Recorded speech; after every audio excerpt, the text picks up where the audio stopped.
Hello everyone and welcome back to my channel. तो आज है सैटरडे और इस वक्त मैं हूँ मच्छरदानी के अंदर, क्योंकि बच्चे जो है सो रहे हैं और मैं उन्हें डिस्टर्ब नहीं कर सकती। मैं अगर इन्हें छोड़ कर जाऊँगी तो भी ये उड़ जाएंगे, तो इस वजह से मैं कहीं नहीं जा रही। और आप लोगों को तो पता ही है कि अभी अभी छोटा सा नन्हा सा मेरा 6 महीने का बेटा, मतलब अभी हुआ ही है 6 मंथ का, तो वो मुझे कुछ ज़्यादा ही ढूंढता है। और पता नहीं बच्चों का क्या होता है, मतलब सूंघने की शक्ति ज़्यादा होती है या सेवन्थ सेंस कुछ काम करता है कि जैसे ही मम्मी दूर गई बच्चे को पता चल जाता है और वो उठ जाते हैं। तो some kind of smell I think, जो कि वो माँ के बॉडी को या कहें वो फीड करते हैं, तो शायद उस स्मेल को पहचानते हैं कि मेरी माँ यहाँ आसपास नहीं है। तो इस वजह से मैं यहीं पर बैठकर आज का जो वीडियो है वो शूट करने वाली हूँ। तो आज का जो वीडियो है हमारा, मैं आज का जो वीडियो बना रही हूँ ये है मेनली पोस्टपार्टम डिप्रेशन पर, और आफ्टर प्रेगनेंसी किस तरह से हम इसको डील कर सकते हैं इस बारे में मैं बात करूँगी। तो वीडियो स्टार्ट करने से पहले सबसे पहले मैं ये बता दूँ कि पोस्टपार्टम डिप्रेशन क्या होता है। तो बहुत लोगों को ये जो टर्म है ये पता ही नहीं होगा कि पोस्टपार्टम डिप्रेशन क्या होता है और प्रेगनेंसी से इसका क्या रिलेशन है। तो पोस्टपार्टम डिप्रेशन जो होता है वो एक तरह का डिप्रेशन ही है। डिप्रेशन यानी कि ऐसी अवस्था या कहे कि ऐसी कंडीशन जब आप एकदम से आपको लगता है कि मैं सब कुछ छोड़ छाड़ के कहीं भाग जाऊं, मुझसे कुछ नहीं हो रहा, मुझे कुछ अच्छा नहीं लग रहा, मैं किसी काम की नहीं हूँ, मतलब कोई मुझे प्यार नहीं करता। मतलब एक तरह का ऐसी अवस्था हो जाती है, आप मेंटली आप शांत नहीं रहते, आप मेंटली बहुत ज़्यादा परेशान हो जाते हो। आपको ऐसा लगने लगता है कि इस पूरे दुनिया में मैं अकेली हूँ, कोई मेरे साथ नहीं है, कुछ इस तरह की सिचुएशन होती है। तो खैर ये डिप्रेशन, तो डिप्रेशन में बहुत सारे ख्याल आते हैं।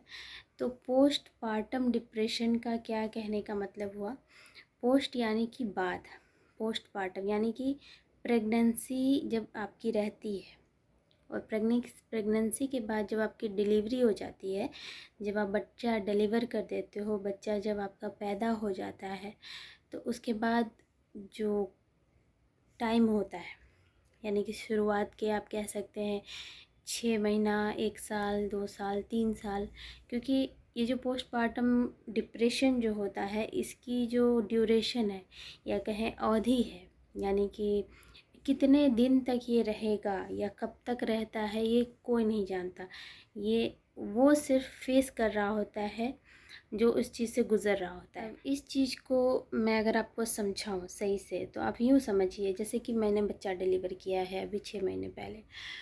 तो क्या होता है कि जैसे मेरा तो ये सेकंड बेबी था, तो मुझे पता है कि ये सारी सिचुएशंस आनी है, मुझे इसको कैसे हैंडल करना है, मुझे सब कुछ पता है। मतलब ऑलमोस्ट ये, क्योंकि दूसरा बच्चा है तो मुझे एक तरह से एक्सपीरियंस हो चुका है। मुझे पता है कि अगर मैं इस चीज़ को ऐसे करूँ तो वो हैंडल हो जाएगा, इस चीज़ को ऐसे करूँ तो सही हो जाएगा। बच्चा अगर बहुत रो रहा है तो मुझे क्या करना है, अगर मुझे बहुत पेन है, मैं बच्चे को नहीं संभाल पा रही हूँ तो उस समय क्या करना है। मतलब बहुत सारी ऐसी चीज़ें जो कि मुझे अब पता है कि इस सिचुएशन को मुझे कैसे हैंडल करनी है। तो होता क्या है कि जब हम नई नई माँ बनते हैं, जैसे कि मेरी फ़र्स्ट प्रेगनेंसी में थी, तो फ़र्स्ट प्रेगनेंसी में मैं ऑलरेडी पोस्टपार्टम डिप्रेशन से गुजर चुकी हूँ, लेकिन मुझे इस बारे में पता नहीं था।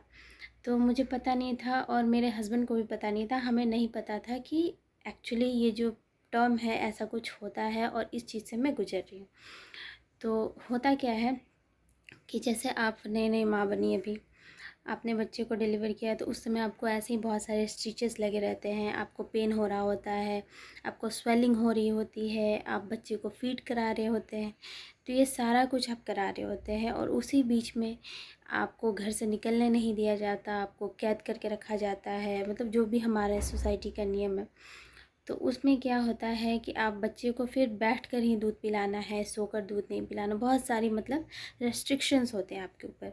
एक तो आपकी बॉडी काम नहीं कर रही होती क्योंकि आप बहुत ज़्यादा कमज़ोर हो जाते हो। आप बच्चे को डिलीवर करने के बाद मतलब यूँ कहें कि आप खुद भी तो एक नया जन्म हुआ रहता है, आप खुद भी उसी सिचुएशन से मतलब जिस तरह एक बच्चा है उसी तरह आप भी बच्चे बन जाते हो, एक तरह से पूरी तरह से आप बच्चे बन जाते हो। मतलब आपको हर चीज़ के लिए डिपेंड होना पड़ता है किसी और के ऊपर। आपको पानी कोई और ला कर दे रहा है, खाना कोई और ला कर दे रहा है, आपके कपड़े जो है कोई और धो रहा है, आप हर चीज़ किसी और से मांग रहे हो। तो स्टार्ट जो है इस चीज़ की जो स्टार्टिंग होती है आपकी वहीं से शुरुआत होती है। तो शुरुआत कैसे होती है ये आप समझिए। होता क्या है कि जब स्टार्टिंग में आपकी डिलीवरी होती है तो आपके पास बहुत सारे लोग होते हैं आपकी हेल्प करने के लिए, राइट। आपके माँ बाप हुए, आपके जो सास मानिए, भगनी, मतलब जो भी आपके रिलेटिव, रिलेटिव क्या कहूँ, ये सब कहिए कि आपके शुभचिंतक, क्योंकि हर रिलेटिव आपका शुभचिंतक तो होता नहीं है। तो ये कहिए कि शुभचिंतक, चाहे वो नर्स है, चाहे डॉक्टर है, चाहे जो कोई भी है जो कि आपकी उस पीरियड में हेल्प कर रहा है। तो शुरुआती दौर में उसने आपकी हेल्प की कितने दिन, सपोज़ कीजिए 3 महीने, राइट, या फिर 15 दिन, बहुत से बहुत। आजकल तो मतलब जो है बहुत से बहुत 15 दिन से 1 महीने, या फिर किसी किसी के यहाँ तो जिनको हेल्प नहीं है वो 6 दिन ही हो पाता है, क्योंकि 6 दिन के बाद कुछ नियम कानून होते हैं, वो सब हो करके मतलब लड़की को फ्री कर दिया जाता है कि अब तुम किचन में जा सकती हो, उधर जा सकती हो, उधर जा सकती हो। तो फिर स्टार्ट कैसे होता है ये जो पोस्टमार्टम डिप्रेशन है, स्टार्ट ऐसे होता है कि जब आप अकेले पड़ जाते हो। तो जब आप अकेले पड़ जाते हो तब होता क्या है कि आप बच्चे को फीड करा रहे हो, आप घर का काम कर रहे हो, ठीक। आपकी बॉडी में भी मतलब अभी कमज़ोरी है, और वो जो कमज़ोरी है वो ठीक होने में आपको लगभग पूरे बॉडी जो आपका पूरी तरह से जो ठीक होता है वो होता है 3 साल पर। और बच्चा आपका भी छोटा है, तो बच्चे को भी नहीं पता कि मुझे कब रोना चाहिए कब नहीं रोना। वैसे कोई भी बच्चा अपने हिसाब से सोता है, उठता है, रोता है, गाता है, सब कुछ अपने हिसाब से करता है, उस पर आपका कोई बस नहीं चलता। तो आपको बच्चे के अकॉर्डिंग खुद को चेंज करना पड़ता है। आपको नहाने का टाइम नहीं मिल रहा, आपको खाने का टाइम नहीं मिल रहा, आपको ब्रश करने का टाइम नहीं, मतलब यूँ कहिए कि आपकी पूरी दुनिया ही उथल पुथल हो चुकी है, आपको कुछ समझ नहीं आ रहा। तो उस केस में जब आपको कोई हेल्प नहीं मिलता और साथ ही साथ आप इतने परेशान होते हैं, आप किसी से बात नहीं कर पाते, आप किसी को समझा नहीं पा रहे होते हो कि मैं क्या करूँ, कैसे करूँ, नहीं करूँ, मुझे कुछ समझ नहीं आ रहा, कोई मुझे बता दो या फिर कोई मेरी हेल्प कर दो। आपको ये भी समझ नहीं आता कि मैं किसी से हेल्प ले लूँ, और उस वक्त आप भरोसा भी नहीं करते क्योंकि आपको लगता है ये मेरा बच्चा है, इसे कोई ऐसे न पकड़ ले, वैसे न पकड़ ले, कुछ खिला ना दे। मतलब आप इतने ज़्यादा इनसिक्योर होते हैं अपने बच्चे को लेकर के कि आप किसी पर भरोसा भी नहीं करते। उस सिचुएशन में स्टार्ट होती है पोस्टमार्टम डिप्रेशन, राइट। तो ये जो शुरुआत है सो आपको समझ में आ गई कि कब होती है।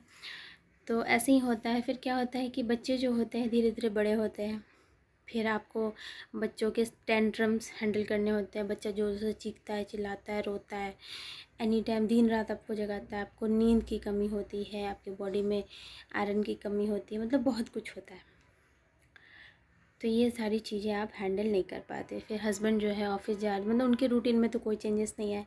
सारे चेंजेस किसके में आए? आपके में आए। आपकी बॉडी में चेंजेस हुए, आप फिज़िकली मेंटली पूरी तरह से चेंज हो गए।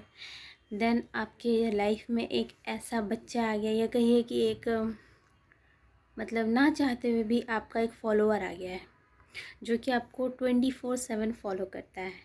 जब वो बड़ा होगा तो आपका आंचल पकड़ के फॉलो करेगा, और नहीं तो बगल में बैठकर रोकर गाकर, मतलब जैसे भी वो आपकी जिम्मेवारी हो जाती है कि आप उसे 24 घंटे उसे आप देखें, उसकी केयर करें, मतलब वो पूरी तरह से आप पे डिपेंडेंट है। तो उस केस में आप कुछ नहीं कर पाते और आप एक तरह से बंध जाते हो। तो ये सारी चीज़ें जो होते हैं धीरे धीरे आपको ले जाती हैं पोस्टमार्टम डिप्रेशन की तरफ। तो चलिए मैंने आपको कॉजेज़ बता दिए कि कैसे होता है। अब मैं आपको बताती हूँ उसके सिम्टम्स। तो सिम्टम्स में क्या होता है जो मैंने फेस किया, कि आपको ऐसा लगता है कि आप बच्चे को हटा दो, मतलब कोई ले जाए बच्चे को, नानी ले जाए, दादी ले जाए, कोई भी ले जाए, मुझे इसके साथ नहीं रहना, मुझे कहीं जाना है, मुझे घर में नहीं रहना, मुझे कुछ अच्छा नहीं लग रहा, आपको खाना पीना अच्छा नहीं लगता। बच्चा जब रोता है तो आपको बहुत गुस्सा आता है, आप एकदम से मन करता है उसे बहुत पीटूं, मारूं, मतलब इस तरह के आपके मन में ख्याल आते हैं। मैं ये नहीं कह रही कि आप बच्चे को मारते हो, लेकिन हाँ, आपके मन में इच्छा आती है, आपको गुस्सा आता है, आपको मन करता है कि कोई इसे ले जाए, नहीं तो मैं इसे मार पीट के बराबर कर दूँगी। ऐसे थॉट्स आते हैं, ऐसा होता है। तो जब आप इस तरह का फेस कर रहे हो, आपके हस्बैंड अगर आपसे प्यार से बात कर रहे हो, आप गुस्से में बात कर रहे हो, आप रिप्लाई टेढ़ा मेढ़ा दे रहे हो, तो ये सब कुछ होता है। या फिर कोई आपको समझाने की कोशिश करे कि बेटा ऐसा नहीं है, ऐसे करो, आपको उस पर भी गुस्सा आता है। कोई अगर मजाक करता है आपसे कि तुम भी तो बच्चे थे, तुम्हारे साथ भी तो भी आपको गुस्सा आता है। तो ये सब जो सिम्टम्स हैं, ये सब पोस्टमार्टम के सिम्टम्स हैं। तो ये सबको आप, अगर आपके साथ ऐसा हो रहा है, आपको लगता है कि मुझे बात बात पे गुस्सा आता है, मुझे बच्चे को देखकर बच्चे का रोना सुन के इरिटेशन होता है, मुझे ऐसा लगता है कि कोई इसे ले जाए, मेरे पास बहुत कम रखे, मुझे मतलब अगर ऐसा कुछ भी हो रहा है कि आप एग्रेसिव हो रहे हैं, आप इरिटेट हो रहे हैं, आपको बिल्कुल कुछ अच्छा नहीं लग रहा, आप ओवर थिंक कर रहे हैं, आप बहुत ज़्यादा सोच रहे हैं कि यार इससे अच्छा होता है मैं बच्चा पैदा नहीं करती, मैंने क्यों बच्चा पैदा कर लिया, मतलब आपके कुछ भी नेगेटिव ख्याल आपके मन में आ रहे हैं, तो आप सीधा समझिए कि आपको पोस्टमार्टम डिप्रेशन हो रहा है और आप इसका शिकार बन चुके हैं। तो ये तो मैंने आपको सिम्टम्स बता दिए। अब चलिए अब मैं आपको इस चीज़ का सलूशन बताती हूँ। तो सलूशन क्या है? सबसे पहली बात, अपने ऊपर ध्यान दीजिए। जी हाँ, आप अपने ऊपर ध्यान देंगे, अपने मेंटल हेल्थ पे ध्यान देंगे, अपने फिज़िकल पे ध्यान देंगे, तो आप बच्चे पे ध्यान दे पाएंगे। दूसरा, जो आपका फेवरेट पर्सन है, फैमिली में कोई भी हो सकता है, आपकी माँ हो सकती है, कोई आपका फ्रेंड, मतलब कोई भी, उससे आप कनेक्टेड रहें। या तो आप उसको अपने पास बुला लें, या फिर आपके हस्बैंड हो सकते हैं, अपने पास बुला लें, अपने पास रखें, उनसे फ़ोन पर थोड़ा बात करें, मतलब किसी तरह से उनसे कनेक्टेड रहें। तो इससे क्या होगा कि आपका जो मेंटल स्ट्रेस है वो कमेगा। क्यों? क्योंकि वो आपकी बातों को सुनेगा, आपको लेक्चर नहीं देगा, आपकी बातों को सुनेगा। तो जब वो आपकी बातों को सुनेगा और आपकी सिचुएशन को समझेगा, तो आपको ऐसा लगेगा कि मैं थोड़ा हल्का फील कर रही हूँ। तीसरा, जो आपकी जैसे सेम सिचुएशन से गुज़र चुका है, उससे बातें करें, वो फिर आपको बहुत अच्छी तरह से मतलब समझा पाएगा कहिए कि आपको रिलैक्स फील करा पाएगा। चौथा, जैसे कि अगर आपने अभी अभी डिलीवर किया है, तो कोई और भी होगी जिसने अभी डिलीवर किया होगा, तो आपकी सिचुएशन और उसकी सिचुएशन सेम होगी, तो आप उनसे भी बात कर सकते हैं। उनसे बात करने पे क्या होगा, आपको ये लगेगा कि नहीं, मेरे साथ अकेले का ये सेम प्रॉब्लम नहीं है, उसके साथ भी ऐसा हो रहा है। तो फिर आप डिप्रेशन सा फील नहीं करेंगे, आपको ये नहीं लगेगा कि अकेले ये मेरे साथ ही हो रहा है। उसके बाद पाँचवा, आप अलग से कुछ और करने की कोशिश करें। स्टार्टिंग में नहीं, बाद में। स्टार्टिंग में तो आपको अपना ऊपर ध्यान रखना है, अपना पूरा मेडिसिन लेने टाइम पे, स्टिचेस वगैरह वो सब पे ध्यान देना। तो उससे क्या होगा कि आपको मतलब रिलीफ रहेगा। पाँचवा क्या करना है आपको, पाँचवा आपको साइड बाय साइड, जैसे कि बच्चा आपका 6 महीने का हो गया, मतलब इतना बड़ा हो गया कि बच्चा आप सोता है थोड़ी देर, या फिर कोई उसको ले लेता है थोड़ी देर के लिए, तो आपको अपने लिए टाइम निकालना है। उस वक्त आपको क्या करना है, मेंटल प्लस फिज़िकल एक्सरसाइज। तो फिज़िकल एक्सरसाइज कैसे करोगे आप? सपोज़ आपको डांस करना पसंद है, तो आप डांस कीजिए। ये नहीं कि 20 मिनट, 5 मिनट ही डांस कीजिए, बट डांस कीजिए। अगर आपको म्यूज़िक पसंद है, आप म्यूज़िक सुनिए, उससे आपका मेंटल एक्सरसाइज हो रहा है, तो आपको अच्छा फील होगा। आपके फेवरेट म्यूज़िक सुनिए। देन इसके बाद आप क्या कर सकते हैं, सपोज़ आपको कुछ अलग करना पसंद है, लाइक मैंने अपना यूट्यूब चैनल स्टार्ट किया, तो मुझे यूट्यूब चैनल में मतलब मुझे अच्छा लगा, एक तरह से मेरा पैशन बन गया, मुझे रील्स बनाना पसंद है, मैं रील्स बनाती हूँ। तो ये सब मतलब आपको जो अच्छा लगता है उस चीज़ को आप छोड़िए मत, आप पूरी तरह से बच्चे पे निर्भर मत हो जाइए, बच्चे को अपना कैरियर मत बना लो, मतलब बच्चे को ही सब कुछ मत बना लो, आप उसके अलावा भी कुछ और करो जो आपको पसंद है। तो इससे क्या होगा, आप मेंटली फ्री रहोगे और अच्छा फील करोगे, राइट। फिज़िकली मेंटली आप फ्री हो गए। इसके साथ साथ छठा, जो भी नेगेटिव पर्सन्स हैं, जो आपको नेगेटिव सजेशंस देते हैं या जिससे आप इरिटेट होते हो, जो लोग आपको नहीं पसंद है, कोशिश करें उन्हें इग्नोर करने की, उनसे दूर रहने की, और जितना हो सके उनकी बातों को अनसुना करने की।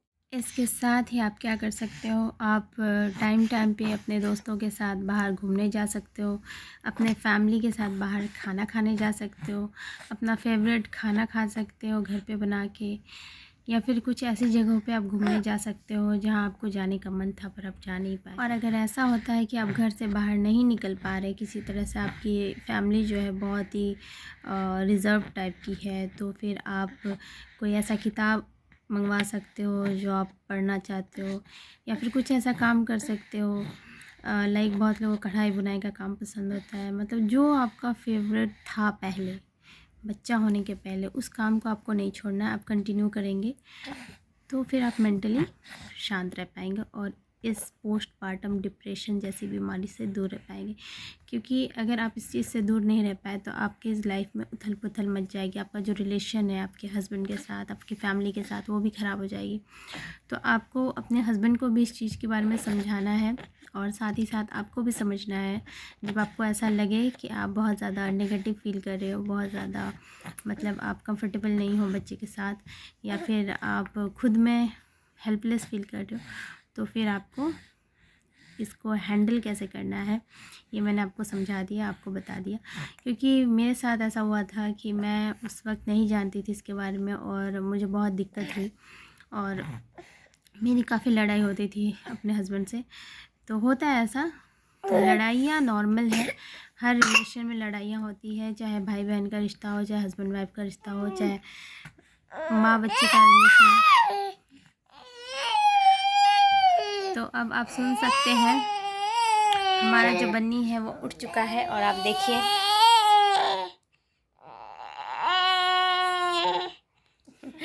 तो चलिए आज के इस वीडियो को यहीं पे एंड करती हूँ और आई होप आप लोगों को ये वीडियो अच्छा लगा। अगर आप लोगों को वीडियो पसंद आता है तो वीडियो को ज़रूर से लाइक करें, चैनल को सब्सक्राइब करें और बहुत सारा प्यार दें। तो आज का जो ये ब्लॉग है इसी पर है और मिलती हूँ फिर कल नेक्स्ट वीडियो में बहुत जल्दी एक नए टॉपिक के साथ आप लोगों से दोबारा। बाय करो बन्नी, बाय।